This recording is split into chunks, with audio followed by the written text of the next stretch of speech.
So, let's look at Christian Bale's tyrannical tirade. I apologize to anybody who has not heard this. I think he said the effing word like 25 times in here. And on the news it bleeps out the F word, so most of what he says you can't hear because most of it is the F word. Well, we have a recording. Keep watching here because you're gonna fall off your chair when you see the end of this and what's really going on with this guy. Now listen to what he says. Listen to how he makes the other guy talk back to him. For those of you who've been with us, you know that if this was a spontaneous speech, red, there'd be a lot of red. It would be way up here. The fact that it is green means that he planned this. This is an absolutely planned attack. And when you read between the lines of what he's saying, you know that this guy has done something to Christopher Bale's ego, and he wants to embarrass him in front of somebody. This is all planned, contrived. Now listen to it and see if it sounds spontaneous. It totally does. To me it does. But here goes. Kick your fucking ass! I want you off the fucking set, you prick!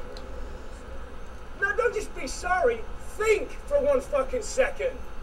The fuck are you doing? Are you professional or not? Do I fucking walk around and rip that? No, shut the fuck up, Bruce. Do I what? No! No! Don't shut me up. Am I gonna walk around and rip your fucking lights down in the middle of a scene? Then why the fuck are you walking right through? Da-da-da-da like this in the background. What the fuck is it with you? What don't you fucking understand? What is he doing there? Do you understand my... Uh-oh. I didn't know it would shut that up. It just goes on in that same manner. He is attacking a photographer. There is some kind of personal, emotional disorder. I want to say disorder. There's some kind of stress between them. They are vying for the attention or the affection of some person. And Batman, Christopher Bale, wanted to embarrass this other guy. It's way out of line as far as I'm concerned. The photographer is Shane Hurlbut, but it's not about what Shane Hurlbut did on the set. There's something totally behind this. Look at what gives this away. His F is high. What is F? Planning. He planned this. What's mostly here is green. He planned it with forethought to create something, to cultivate something.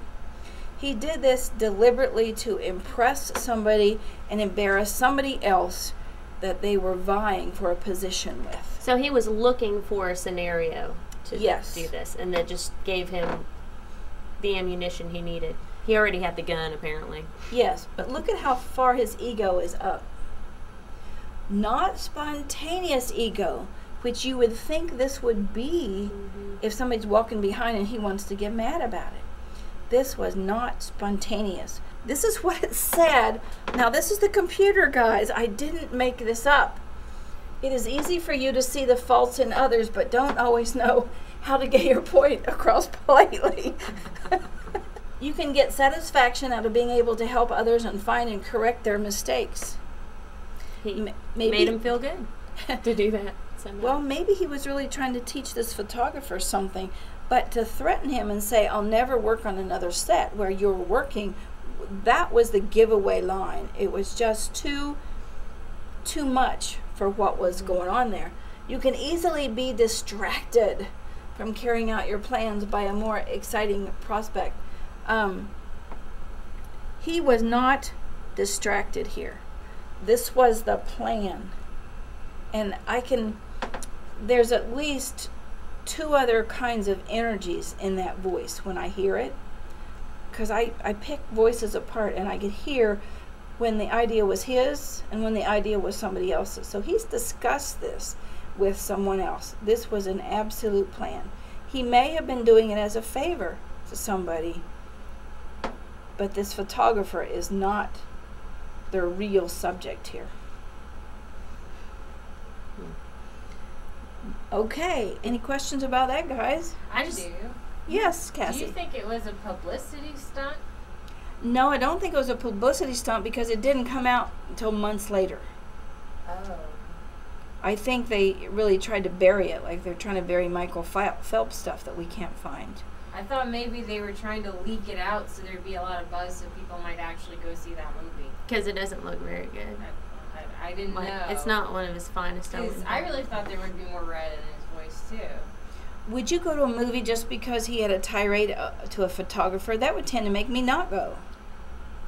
I think it might just be clicks. People looking at Christian Bale stuff and they happen to see the ad on the side. I know they say any press is good press, so I didn't know if this was something that had. You say it was planned. Did you say that you thought that he discussed it with someone else, or it looked like? Yes, there was other pieces of energy in there that was not his words, and I have another thing here to show you that. It's one of the very first ones I found, and when you listen to it, there's a quality in the voice that sound bite's not theirs. And I found one in Bush's farewell speech, and so we're going to play it for people because it's a quality I can't describe. But once you hear it, you'll never forget it. You'll know it's either a lie or it's not their stuff. Ben, were you surprised to know that this was all planned and really not spontaneous? Well, I was wondering, he said that this is like the second time the DP had messed up. So could it be like he's planning in his head, the next time this guy messes up, I'm going to let him have it? Or would that just be read because it would always be a reaction, even if he was already kind of angry at him from the previous mistake? Well, it wasn't obvious enough for the producer or anybody on the set to be noticing it. Did you hear that? He said, well, he's asking somebody else, you're going to kick this guy off the set? That's the director, Nick he G. said that. And he Director said, of Charlie's Angels. So. and he said, I didn't see it. Now, how is the director directing a scene and not seeing that in the background?